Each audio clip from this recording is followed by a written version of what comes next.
Belly fat അഥവാ കുടവയർ, അല്ലെങ്കിൽ നമ്മുടെ വയറിന്റെ ഭാഗത്ത് കൂടുതലായിട്ടും വണ്ണം വെക്കുന്നത് ഒരുപാട് ആളുകൾക്കുള്ള ഒരു ബുദ്ധിമുട്ടാണ്. വയറ് വല്ലാതെ ചാടി നിൽക്കുന്നു, അത് വലിയൊരു ബുദ്ധിമുട്ടായിട്ട് നിൽക്കാറുണ്ട്.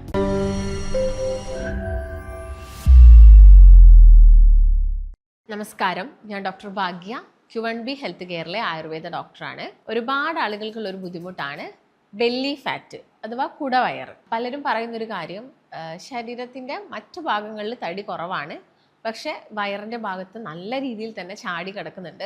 അതുകൊണ്ട് നമ്മളൊരു ഡ്രസ്സൊക്കെ പെയർ ചെയ്ത് പോകുന്ന സമയത്ത് അത് ഇടുമ്പോൾ നമുക്ക് ആ ഒരു പ്രോപ്പർ ബോഡി ഷേപ്പിംഗ് കാര്യങ്ങളൊന്നും കിട്ടുന്നില്ല. അല്ലെങ്കിൽ ഇപ്പം നിങ്ങൾ ആണുങ്ങളാണെങ്കിൽ, പുരുഷന്മാരാണെങ്കിൽ അവർ ഷർട്ട് ഇടുന്ന സമയത്ത് വയറ് വല്ലാതെ ചാടി നിൽക്കുന്നു, അത് വലിയൊരു ബുദ്ധിമുട്ടായിട്ട് നിൽക്കാറുണ്ട്. അതുപോലെ കുറച്ച് നടക്കുമ്പോഴോ അല്ലെങ്കിൽ സ്റ്റെപ്പ് കയറുമ്പോഴൊക്കെ തന്നെ അവർക്ക് അമിതമായിട്ടുള്ള കിതപ്പ് അനുഭവപ്പെടുക. അങ്ങനെയുള്ള ഒരുപാട് പ്രശ്നങ്ങൾ ഇന്ന് എല്ലാവരും തന്നെ ഈ ഒരു വയറ് കാരണം ബുദ്ധിമുട്ടാറുണ്ട്. അപ്പോൾ പലരും വയറ് കുറയ്ക്കാൻ വേണ്ടിയിട്ട് വയറിനെ കോൺസെൻട്രേറ്റ് ചെയ്ത് മാത്രമൊക്കെ എക്സസൈസ് ഒക്കെ ചെയ്യാറുണ്ട്. പക്ഷേ ഇങ്ങനെ എക്സസൈസ് ചെയ്യുന്നത്, വയറിനെ കോൺസെൻട്രേറ്റ് ചെയ്ത് മാത്രം ചെയ്യുന്നതുകൊണ്ടൊന്നും വലിയ ഒരു റിസൾട്ടൊന്നും ആർക്കും തന്നെ അങ്ങനെ കിട്ടാറില്ല. അപ്പോൾ പലരാണെങ്കിലും ഡയറ്റ് എടുക്കും, സ്റ്റാർട്ടിങ്ങിൽ അവർ നല്ല രീതിയിൽ തന്നെ എഫേർട്ട് കൊടുത്തിട്ട് ഡയറ്റ് എടുക്കും. അപ്പം അവർക്ക് എക്സസൈസ് ചെയ്യും. എക്സസൈസ് ആയിരിക്കും അവർ കൂടുതൽ കോൺസെൻട്രേറ്റ് ചെയ്യുന്നത്. കാരണം വയറിൻ്റെ ഭാഗത്ത് മാത്രം കുറച്ചധികം കോൺസെൻട്രേറ്റ് ചെയ്ത് കഴിഞ്ഞാൽ 1 മന്ത് കൊണ്ട് അത് നല്ല രീതിയിൽ കുറയും എന്ന് കരുതിയിട്ടാണ് അങ്ങനെ ചെയ്യുന്നത്. പക്ഷെ നമ്മൾ കൂടുതൽ ഇമ്പോർട്ടൻസ് കൊടുക്കേണ്ടത് ഡയറ്റിൽ തന്നെയാണ്. എക്സസൈസ് ചെയ്യണം, ചെയ്യണ്ട എന്നല്ല, പക്ഷെ അത് നിങ്ങൾ വയറിനെ മാത്രം കോൺസെൻട്രേറ്റ് ചെയ്ത് ചെയ്യുക അങ്ങനെയൊന്നുമല്ല. എക്സസൈസ് ചെയ്യുമ്പോൾ നമ്മൾ ഫുൾ ബോഡി കൺസിഡർ ചെയ്തുകൊണ്ട് തന്നെ എക്സസൈസ് ചെയ്യുക. ഡയറ്റ് നമ്മൾ എടുക്കുന്ന സമയത്ത് എന്താ ചെയ്യുന്നത്, നമ്മുടെ ശരീരം കംപ്ലീറ്റ് ആയിട്ടും മെലിയുക ചെയ്യുക. അല്ലാതെ നിങ്ങളുടെ വയറിൻ്റെ ഭാഗത്ത് മാത്രം മെലിയുക, ബാക്കിയുള്ള ഭാഗത്ത് അതുപോലെ നിൽക്കുക എന്നല്ല. നമ്മൾ ഡയറ്റ് നിർബന്ധമാണ്. ഡയറ്റ് എടുക്കുന്ന സമയത്ത് ടോട്ടൽ ബോഡിയിൽ ഒരു വെയിറ്റ് ലോസ് ഉണ്ടാവും, വയറ് ചാടുന്നത് കുറയും. ഇങ്ങനെ ഒരു ബെല്ലി ഫാറ്റ് കൂടുതലായിട്ട് നിൽക്കുന്ന സമയത്ത് വളരെ കോമൺ ആയിട്ട് കാണിക്കുന്ന ഒരു പ്രശ്നമാണ് ഫാറ്റി ലിവർ. കാരണം നമുക്കിപ്പോൾ ക്ലിനിക്കിൽ ഒരു പേഷ്യൻ്റ് വരുമ്പോൾ ഈ വയറൊന്ന് തള്ളി നിൽക്കുക, ചാടി നിൽക്കുന്ന സമയത്ത് തന്നെ അവർ വരുമ്പോഴേക്കും, അവരിയ്ക്കുമ്പോഴേക്കും തന്നെ അവർക്ക് ഒരു അമിതമായിട്ടുള്ള കിതപ്പ് അനുഭവപ്പെടും. ആ ഇരുന്ന് കഴിഞ്ഞാൽ അവർക്ക് നല്ല രീതിയിലുള്ളൊരു കിതപ്പ് ഉണ്ടാവും. അതുപോലെ തന്നെ അവർക്ക് ഉണ്ടാകുന്നൊരു പ്രശ്നമാണ് ഫാറ്റി ലിവർ. അപ്പോൾ ഒന്നെങ്കിൽ അവർ ചിലപ്പം സ്കാൻ ചെയ്തിട്ടുണ്ടായിരിക്കാം, ഇല്ലെങ്കിൽ നമ്മൾ പറയുന്ന സമയത്ത് അവർ ടെസ്റ്റ് ചെയ്യുമ്പോൾ അവർക്ക് ഇത്തരം ചേഞ്ചസ് ഒക്കെ കാണാൻ സാധിക്കും. അപ്പോൾ ഈ വയറ് ചാടുന്നത് നമ്മളെല്ലാവരും കഴിക്കുന്ന പോലെ ഭക്ഷണം കഴിച്ചിട്ടല്ല നമുക്ക് വയറ് ചാടുന്നത്, അല്ലെങ്കിൽ എല്ലാവരും കഴിക്കുന്ന പോലെ കുറച്ച് കഴിച്ചിട്ടല്ല. അവർ അത്യാവശ്യം നല്ല രീതിയിൽ തന്നെ ഫുഡ് കഴിക്കുന്നുണ്ടാവും. ഈ വയറ് ചാടാൻ മെയിൻ റീസൺ എന്ന് പറയുന്നത് നമ്മൾ നല്ല രീതിയിൽ ഫുഡ് കഴിക്കുന്നതാണ്. അതുപോലെ തന്നെ ഈ ആൽക്കഹോൾ കൂടുതൽ യൂസ് ചെയ്യുന്ന ആളുകൾക്കും ഈ പറഞ്ഞ പോലെ തന്നെ വയറ് ചാടാനുള്ള ചാൻസസ് വളരെയധികം കൂടുതലാണ്. അപ്പോൾ നിങ്ങൾ എന്ത് ചെയ്യണം, നല്ലൊരു ഡയറ്റ് കോൺസെൻട്രേറ്റ് ചെയ്യുക. അപ്പോൾ വയറെന്ന് പറയുമ്പോൾ ഞാൻ ഈ പറഞ്ഞ പോലെ ഫാറ്റി ലിവർ വരാം, വയറ് ചാടി കഴിഞ്ഞാൽ ഒരുപാട് പ്രശ്നങ്ങൾ വരാം. നമുക്ക് ഈ പറഞ്ഞ പോലെ ഇൻഡൈജഷൻ്റെ പ്രശ്നങ്ങൾ, പ്രോപ്പറായിട്ട് ഡൈജഷൻ നടക്കില്ല, ശ്വാസം എടുക്കുന്നതിലുള്ള പ്രശ്നങ്ങൾ, അങ്ങനെ ഒരുപാട് പ്രശ്നങ്ങൾ ഇങ്ങനെ നമ്മൾ അലട്ടിക്കൊണ്ടിരിക്കാനുള്ള ചാൻസസ് ഉണ്ട്. അതുകൊണ്ട് നിങ്ങൾ എന്ത് ചെയ്യണം, മാക്സിമം ഒരു ഡയറ്റ് എടുത്തിട്ട് നിങ്ങളുടെ വയറ് കുറയ്ക്കാനുള്ള കാര്യങ്ങളൊക്കെ ചെയ്യുക എന്നുള്ളതാണ്. അപ്പോൾ നമ്മൾ ആദ്യം തന്നെ നോക്കുകയാണെങ്കിൽ പേഷ്യൻസ് എന്തൊക്കെ കാര്യങ്ങൾ ശ്രദ്ധിക്കണം. വയറ് കുറയ്ക്കാൻ എന്ന് പറയുമ്പോൾ നമ്മൾ അമിതമായിട്ട് കൊഴുപ്പടങ്ങിയിട്ടുള്ള ഭക്ഷണങ്ങൾ കഴിക്കുന്നതൊന്ന് സ്റ്റോപ്പ് ചെയ്യണം. അതായത് കൂടുതലായിട്ട് ഈ ബീഫ്, മട്ടൻ ഒക്കെ നന്നായിട്ട് കഴിക്കുക, എണ്ണക്കടികൾ നന്നായിട്ട് കഴിക്കുക, അതുപോലെ തന്നെ മധുരം, ഈ പറയുന്ന എല്ലാം ഒരുപോലെ കഴിക്കുന്ന ആളുകളുണ്ട്. ചില ആളുകൾക്കുണ്ട് എരിവ് മാത്രം കഴിക്കുക, എന്നാൽ ചില ആളുകൾക്ക് മധുരം കൂടുതൽ ഇഷ്ടം, എരിവ് വലിയ താല്പര്യമില്ല. ചില ആളുകൾ അങ്ങനെയാണ്, ഈ 2 ടേസ്റ്റും ഒരുപോലെ ഇഷ്ടപ്പെട്ടിട്ട് 2 കഴിക്കും.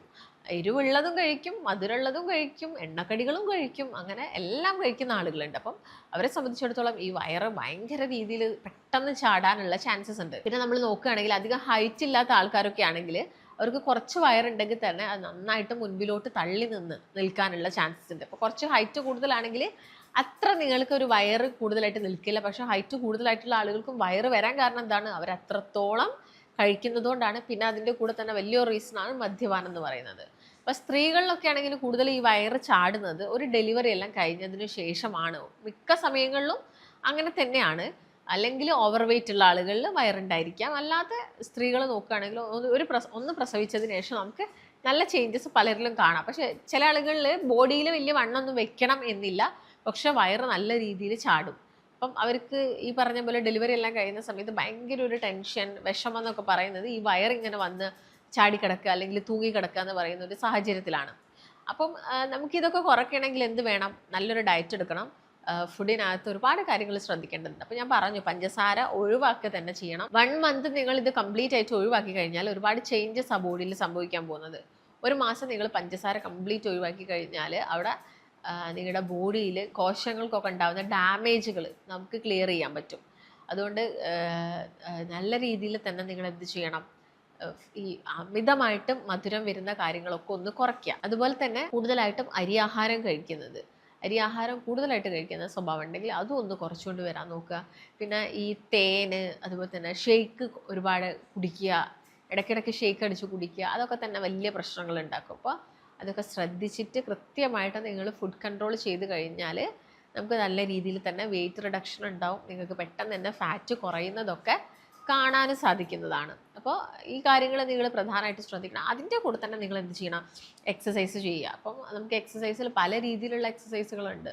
അപ്പോൾ നിങ്ങൾ കിടന്നുകൊണ്ട് നമ്മൾ സൈക്ലിംഗ് ചെയ്യുന്ന ആളുകളുണ്ട്, അല്ലാതെ നോർമലി നമുക്ക് സൈക്ലിംഗ് ചെയ്യാം, സ്വിമ്മിങ് ചെയ്യാം, ജിമ്മിൽ പോയിട്ട് നമുക്ക് എക്സസൈസ് ചെയ്യാം, അതുപോലെ തന്നെ നല്ല രീതിയിൽ നടക്കാം, സൂംബ ചെയ്യാം, എയറോബിക്സ് പോലുള്ള ഒരുപാട് ഐറ്റംസുകൾ തന്നെ നമുക്ക് വീട്ടിൻ്റെ ഉള്ളിൽ തന്നെ ചെയ്യാൻ പറ്റുന്ന ഒരുപാട് കാര്യങ്ങളുണ്ട്. അപ്പോൾ ഇതൊക്കെ ട്രൈ ചെയ്ത് കഴിഞ്ഞാലും നമുക്ക് നല്ല രീതിയിലുള്ള എന്തുണ്ടായിരിക്കും, ഒരു വെയിറ്റ് ലോസ് ഉണ്ടായിരിക്കാം, വയറിൻ്റെ ഭാഗത്തുള്ള തടിയൊക്കെ നമുക്ക് കുറച്ചെടുക്കാനും സാധിക്കുന്നതാണ്. അപ്പോൾ നിങ്ങളെല്ലാവരും ഈ പറഞ്ഞ കാര്യങ്ങളൊക്കെ ഒന്ന് പ്രാക്ടീസ് ചെയ്യുക. അപ്പോൾ മാറ്റങ്ങൾ ഉണ്ടാവുന്നതാണ്. അപ്പോൾ വയറ് കുറയ്ക്കാൻ വേണ്ടിയിട്ട് അല്ലെങ്കിൽ വണ്ണം കുറയ്ക്കാൻ വേണ്ടിയിട്ട് പലരും സർജറി ചെയ്യുക, ഇഞ്ചക്ഷൻ ചെയ്യുക, അങ്ങനെയുള്ള കാര്യങ്ങളൊക്കെ ചെയ്യാറുണ്ട്. അപ്പോൾ ഇതൊന്നും ഒരു ശാശ്വത പരിഹാരമല്ല. അപ്പോൾ അത് ചെയ്യുന്നതിന് നമുക്ക് ഒരുപാട് എന്ത് വേണം, ധൈര്യം കൂടി വേണം. പലരും നമ്മുടെ ബോഡിയിൽ ഇഞ്ചക്ഷൻ അടിക്കുക എന്ന് പറയുന്നത് തന്നെ നമുക്ക് പേടിയുള്ള ഒരു കാര്യം. അപ്പം നമുക്ക് വെയിറ്റ് കുറയ്ക്കാനുള്ള ഇഞ്ചക്ഷൻ അല്ലെങ്കിൽ ഒരു സർജറി ചെയ്യുക വെയിറ്റ് കുറയ്ക്കാനുള്ളത്, നിങ്ങൾ ആ ഒരു കാര്യത്തിലോട്ട് പോവണ്ട. നമ്മൾ ശ്രദ്ധിക്കുക, നമ്മൾ തന്നെ ശ്രദ്ധിച്ചു കഴിഞ്ഞാൽ നമുക്കത് കുറയ്ക്കാൻ പറ്റും. നമുക്ക് ഈ പ്രസവിച്ച പാടെ സ്ത്രീകൾ തടിക്കാനുള്ള കാരണം എന്താണ്, പ്രസവിച്ച പാടെ ഭക്ഷണം കഴിക്കണം, പക്ഷെ ഒരുപാട് കഴിക്കുന്ന ആളുകളുണ്ട്. നമുക്ക് വേണ്ട, നമുക്ക് സ്റ്റേബിളായിട്ട് നിൽക്കണം, കുട്ടിക്ക് പാല് കിട്ടണം, ആ ഒരളവിൽ ക്വാണ്ടിറ്റിയിൽ നിങ്ങൾ ഫുഡ് കഴിക്കുക. അത് കഴിക്കാതെ അതിനുശേഷം ഒരുപാട് ശ്രദ്ധിക്കാതെ ഇരിക്കുമ്പോഴാണ് വല്ലാണ്ട് തടിച്ച് വെറുതെ ഇരിക്കുക, ആക്ടിവിറ്റീസ് ഒന്നും ഇല്ലാണ്ടിരിക്കുക, ഇതൊക്കെയാണ് ഓവർ തടി ഉണ്ടാക്കുന്നത്. അപ്പം അതൊക്കെ എന്ത് ചെയ്യണം, നമ്മൾ ആദ്യമേ ശ്രദ്ധിച്ചു കഴിഞ്ഞാൽ യാതൊരു തരത്തിലുള്ള സപ്ലിമെൻറ്റോ ഇഞ്ചക്ഷനോ അതുപോലെ തന്നെ സർജറിയോ അങ്ങനെയുള്ള ഒന്നിനും നമുക്ക് പോവണ്ട. പിന്നെ ഒരു ഘട്ടെത്തി കഴിഞ്ഞാൽ പലർക്കും അങ്ങനെയുള്ള ഒരു സ്റ്റേജിലോട്ട് പോകേണ്ടി വരുന്നുണ്ട്. അപ്പോൾ അതൊക്കെ പ്രിവെൻറ്റ് ചെയ്യണമെങ്കിൽ നിങ്ങൾ തന്നെ നിങ്ങളുടെ ഭക്ഷണത്തിനകത്ത് കൺട്രോൾ കൊണ്ടുവരിക, എല്ലാ കാര്യങ്ങളും ഒന്ന് ശ്രദ്ധിക്കുക. അപ്പം നിങ്ങൾക്കൊരു ഡയറ്റ് എടുത്തിട്ട് വെയിറ്റ് ഒക്കെ കുറയ്ക്കാൻ താല്പര്യമുണ്ട്, അതുപോലെ തന്നെ കൂടുതൽ വിവരങ്ങൾ ഇതിനെക്കുറിച്ച് അറിയാൻ താല്പര്യമുണ്ടെങ്കിൽ താഴെ കാണുന്ന നമ്പറിൽ കോൺടാക്റ്റ് ചെയ്യാം. മറ്റൊരു നല്ല ഹെൽത്ത് ടോപ്പിക്കായിട്ട് വീണ്ടും കാണാം. നന്ദി.